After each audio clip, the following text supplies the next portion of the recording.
Pero es así.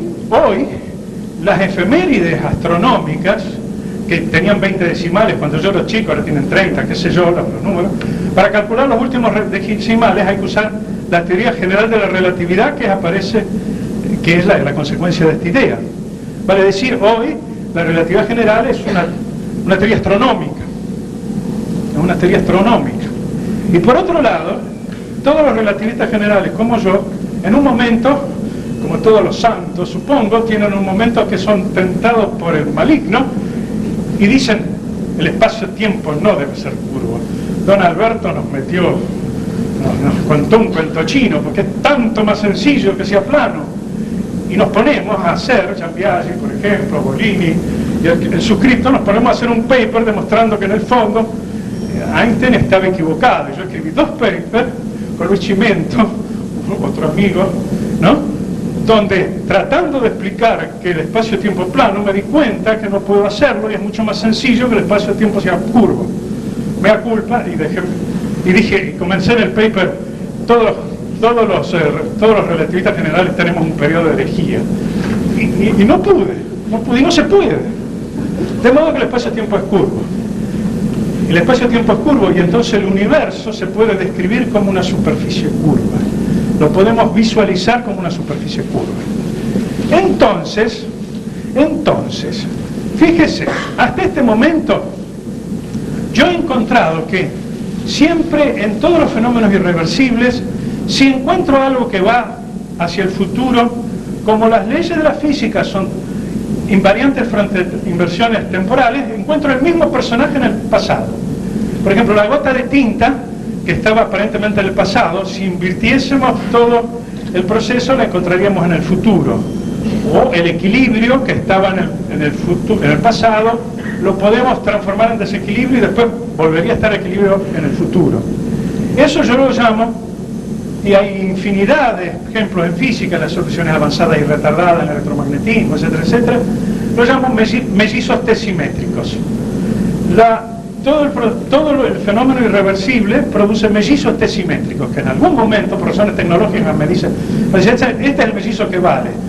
Pero ya vimos que no es así. Quiere decir, con una buena tecnología aparece el otro. Entonces, hasta el momento tenemos mellizos tesimétricos. ¿Qué tenemos que hacer con los mellizos? ¿Qué tenemos que hacer con las dos direcciones? Pasado y futuro son, hasta el momento, un par de mellizos tesimétricos. Y hace falta definir 2 palabritas muy importantes para darnos cuenta: convencional y sustancial. En la geometría hay objetos idénticos, por ejemplo los puntos, los planos, las rectas. En física también hay objetos idénticos, los electrones.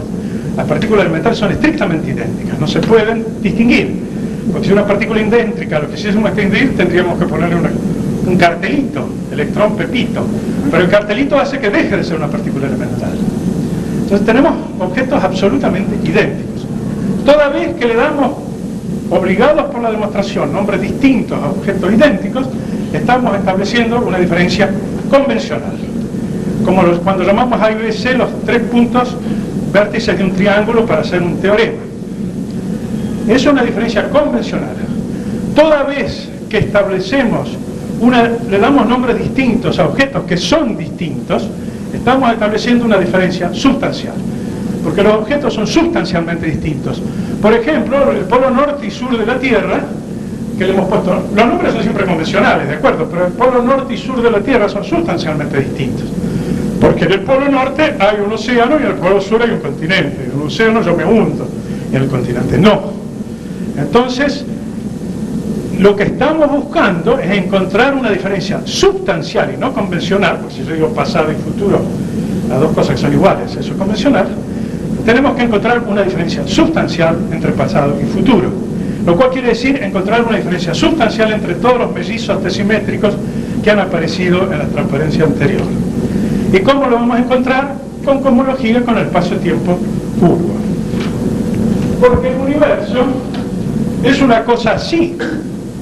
Es una especie de esfera, esta sería la dirección temporal.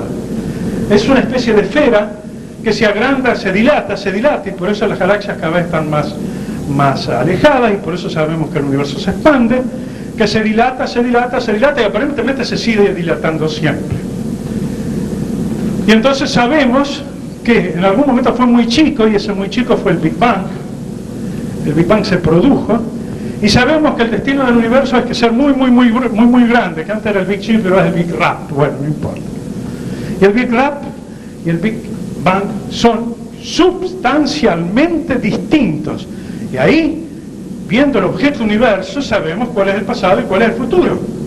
Ayer fue miércoles, porque miércoles está más cerca del Big Bang, porque las galaxias estaban más juntas. Y mañana es viernes porque las galaxias están más separadas. Y eso es una cosa que podemos perfectamente medir y verificar. No es nada extraño. Y aquí tenemos la solución del problema. ¿Estamos bien? ¿Hasta acá? Bien. Pero, el profesor, no me acuerdo, en inglés dice, como anglosajón, resulta que ustedes vienen que los anglosajones andan siempre con una botella de agua porque si no se deshidrata. En los países que no son Inglaterra, claro, porque en este caso era triste. Entonces, levantó su botella de agua y me dijo, profesor Castagnino, yo quiero que usted me lo explique dentro de la botella de agua. ¿Qué me va a hablar? Yo no las galaxias no las veo, no las mido. ¿Y cómo es que la botella de agua, cómo es la cosa en la botella de agua? Y eso es muy razonable. Yo he hecho todo un razonamiento global, me refiero al universo, pero ustedes saben perfectamente para dónde va la flecha del tiempo. Y ustedes están acá, cada uno de ustedes lo sabe. Y ustedes son objetos locales. ¿Cómo es que yo puedo pasar de esta simetría global a una simetría local? Bien. Pero antes, y eso lo voy a hacer con el diagrama de Reichenbach. Pero antes me permito hacer una digresión. ¿Y si estos físicos que nos venden tantas macanas estuviesen equivocados? Si el universo se expandiese, pero después se contrayese. Porque en algún momento se dijo que el universo se expandía y después se contraía. Y Hawking, cuando todavía se suponía que el universo se expandía y después se contraía, se mandó un paper, porque era Hawking, es muy conocido, dijo, bueno, si el universo se expande y después se contrae, puede ser perfectamente simétrico. Y entonces, si la flecha del tiempo va hacia la expansión en esta fase del universo, también tendría que ir a la expansión aquí. Entonces, en este punto, la flecha del tiempo, habría dos flechas del tiempo. Una cosa muy preocupante, ¿no? Porque fíjese, llegaría un momento en que de golpe, difícil de conseguir. Bien. Pero, Einstein, como es el profesor, como todos los profesores hacemos, hizo el paper con el ejemplito más sencillito, porque es un modelo muy simple de universo. Entonces después llegó un tesista, Laflamme, un canadiense. Entonces, como hacemos también nosotros, como cuando hicimos el ejemplo sencillito y con una teoría, le damos al tesista que haga el ejemplo más complicado, con mucho más cálculo y que transpire mucho más, para probar nuestra teoría con un ejemplo más complicado. Entonces Laflamme se puso a trabajar con el ejemplo más complicado. Y resultó que el ejemplo más complicado no se comportaba así. Tenía ciertos modos que iban siempre creciendo. Entonces se lo llevó a Stephen. Y a Stephen le dijo que no, que estaba mal. Y fue a eso más cálculo. Y un año después lo convenció a Stephen que efectivamente esto que él proponía, lo proponía en un modelo muy simple. En cuanto la cosa era más complicada, había un proceso que era asimétrico. Esa simetría se encontraba solamente en un caso muy simple. Entonces Hawking dijo, este es el error más grande de mi vida. Lo cual no se puede decir, porque eso ya lo dijo Einstein una vez refiriéndose a la constante cosmológica. Entonces cuando uno dice, claro, solamente, bueno, desde luego este comentario hecho en el Imperial College con ciertos amigos originó la siguiente respuesta. Stephen has such a big ego. Sí, parece que sí, los ingleses, bueno, en fin. Bueno, entonces, resulta que este razonamiento no es cierto, y en realidad lo que nosotros medimos hoy es un universo que se expande necesariamente. El universo que nos dicen los cosmólogos es un universo que se expande eternamente. Bueno, pero ¿y si los cosmólogos se equivocan? Supongamos que se equivoquen y pasase esto y se volviese a contraer. ¿Qué podemos decir frente a esto? Podemos hacer un teorema teorema matemático que hemos hecho con Olimpia Lombardi, que anda por allá atrás, y Luis Lara. ¿Qué probabilidad hay que el universo sea simétrico? En el mundo, evidentemente hay un espacio, un conjunto de universos que son en general asimétricos. ¿Qué probabilidad hay que sea simétrico? La probabilidad es 0. Está claro, en el mundo de los objetos asimétricos, los objetos simétricos son rarísimos, ¿no? Los huevos son asimétricos, por ahí habrá un huevo simétrico, pero muy raro. Esa sería la demostración culinaria del teorema. La demostración matemática se puede hacer perfectamente, y entonces quiere decir que el universo de Hawking, de existir, tiene una probabilidad nula, y entonces no es un tema que nos debe inquietar. O sea que la asimetría del universo está demostrada por las mediciones que hacen los cosmólogos y también por este razonamiento. Si fuese simétrico, sería una probabilidad nula. Bueno, entonces, admitido que el universo es asimétrico y que eso genera una diferencia sustancial entre su origen y su fin, veamos cómo diablos ese fenómeno global se manifiesta a nivel local. ¿Cómo se manifiesta en ustedes en este momento? Muy sencillo. Todo proceso en el universo, en el fondo, consta de una salida del equilibrio, una salida del equilibrio que se consigue entregando energía, y una vuelta al equilibrio que se obtiene produciendo energía. Para salir del equilibrio hace falta entregar energía. Por ejemplo, yo tengo una barra, digamos a temperatura igual, y eso es equilibrio, quiero ponerla a temperatura desigual. Le pongo un mechero a Bunsen y la caliento en una punta, pero tengo que entregar energía. Una vez que tengo la barra con distintas energías, y bueno, puedo poner un motorcito que saque calor de un lado, lo llevo al otro y me produzca energía. Entonces, ese proceso de llegada al equilibrio, de salida del equilibrio entregando energía y producción de energía llegando al equilibrio, se reproduce eternamente. Acá tenemos la gota de tinta en el vaso de agua o en la botella del inglés. Muy bien, la gota de tinta está en el desequilibrio y va al equilibrio distribuyéndose. Pero ¿de dónde salió la gota de tinta? Y la gota de tinta no salió, el inglés no se puso a esperar, estaba en equilibrio la tinta distribuida y se quedó esperando que la gota se juntase, cosa que evidentemente, si uno lo calcula, son varias veces la edad del universo para que se junte. Fue y compró tinta en la stationery, ¿no? ¿Y de dónde salió la tinta? Una fábrica de tinta. ¿Y cómo se hizo la tinta? Bueno, había un alambique, y el alambique produjo calor. ¿Y por qué produjo calor? Porque había un horno, y un horno quemó carbón, y carbón, que es una cosa que está fuera del equilibrio, y yo la llevo al equilibrio cuando la quemo y eso produce energía, el horno. Pero ¿de dónde salió el carbón? Y bueno, el carbón se produjo en un bosque primitivo, un árbol, ¿no es cierto?, que se fosilizó y generó el carbón. Pero ¿dónde salió el árbol? Y el árbol salió porque el árbol es una cosa que está fuera del equilibrio y después vuelve al equilibrio quemándose. El árbol se produjo porque vino luz del sol, o sea, se entregó energía para producir el árbol, ¿no es cierto? ¿Y de dónde salió la energía? Salió del sol. ¿Y en el sol qué es lo que pasa? Hay un personaje que está fuera del equilibrio, que se llama hidrógeno, que se quema dando helio y al final carbono. O sea, es una llegada al equilibrio. ¿Y de dónde salió la energía para producir el hidrógeno fuera del equilibrio? Salió del Big Bang. ¿Está? Entonces, la gota de tinta en el vaso de agua no se explica sino en un ambiente cosmológico recurriendo al Big Bang. Y el Big Bang está en el pasado. Y en este momento ustedes, señores, están emitiendo calor, porque todos tienen una temperatura que no espero no supere los 36 grados, ¿no? Sin embargo, están todos emitiendo calor, ¿no? ¿Y de dónde sale el calor? Y el calor sale de algo que comieron, porque es energía que de alguna manera adquirieron. Y esa energía fue creada, supongamos que son vegetarianos, en una huerta donde las hortalizas crecieron porque el sol las calienta. De modo que ustedes también están metidos, cada uno de ustedes es nuestro cuadradito, ¿no? Están metidos dentro del diagrama de Reichenbach.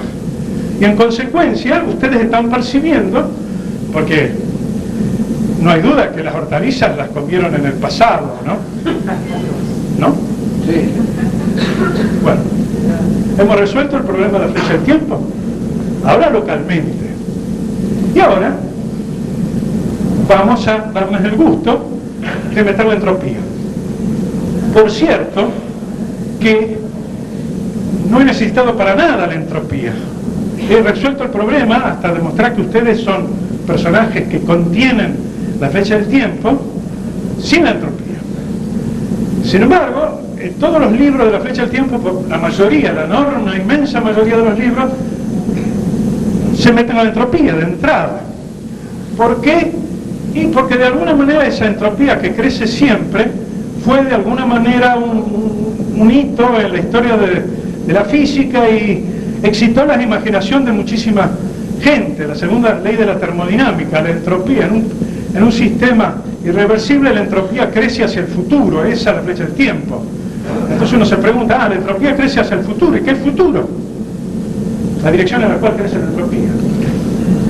Se da cuenta que la segunda ley no dice absolutamente nada, y yo sí lo he dicho. El pasado es el Big Bang, que es un objeto, una explosión bien definida, ¿se entiende? El futuro es el que es una especie de dilatación que no está en la segunda ley de la termodinámica. Sin embargo, si mi esquema es adecuado, yo tengo que deducir la segunda ley de la termodinámica, no como el origen del cuento, pero sí como el final, el gran final. Y deducamos la ley de la termodinámica. Bueno, vamos a empezar diciendo lo siguiente. Vamos a contar, yo estoy en el equilibrio, y para que el equilibrio sea lo más sencillo, vamos a pensar que la temperatura es constante. Y para visualizar que la temperatura es constante, vamos a pensar en un desierto de arena todo homogéneo, ¿no es cierto? El cuento va a ser, vamos a salir del equilibrio y vamos a llegar al desequilibrio. Aquí la temperatura es variable, ¿no es cierto? De alguna manera que hay un mechero Bunsen que ha producido esto. Y si lo pensamos como un desierto con dunas. Entonces yo podría contar este cuento, pero voy a contar el siguiente. Vamos a primero, porque es más frecuente, vamos a contar la historia del desequilibrio al equilibrio. ¿Qué pasa si voy del desequilibrio al equilibrio? Aquí la temperatura es constante. Acá esto está mal. Esto es igual, esto es igual. Acá la diferencia entre dos puntos de temperatura, la diferencial de temperatura para los matemáticos, se llama A. Esto es igual, y es distinta de cero. Claro, que las diferencias acá de temperatura son distintas de cero. En el caso del equilibrio son iguales a cero. Bien, esto se llama afinidad o fuerza termodinámica. Cada fuerza termodinámica produce un flujo de calor o de energía, porque claro, cuando estamos así con temperaturas más altas acá y más bajas acá, espontáneamente se produce un flujo de energía. Esto es fenomenológico, esto es un cuentito fenomenológico. Quiere decir que si ustedes me preguntan el por qué, tendría que empezar a meterme en teorías más profundas, pero eso no lo voy a hacer. Voy a contar lo que se llama la termodinámica fuera del equilibrio, la termodinámica fenomenológica fuera del equilibrio. Se produce un flujo que tratan de equilibrar el desequilibrio. Esos flujos son proporcionales a las fuerzas, razonable. Los flujos que llevan al equilibrio son proporcionales a las fuerzas, ¿no? Esto es, bueno, y si ustedes quieren, en otro caso, porque esto sería la temperatura, pero lo podríamos hacer si hay algún ingeniero con el potencial eléctrico. En ese caso, este sería el potencial eléctrico, esta sería la gradiente del potencial eléctrico, que es el campo eléctrico, y aquí tendríamos la ley de Ohm. El campo eléctrico daría el flujo de corriente, para beneficio de los ingenieros. Muy bien, ¿y qué es el crecimiento de la entropía?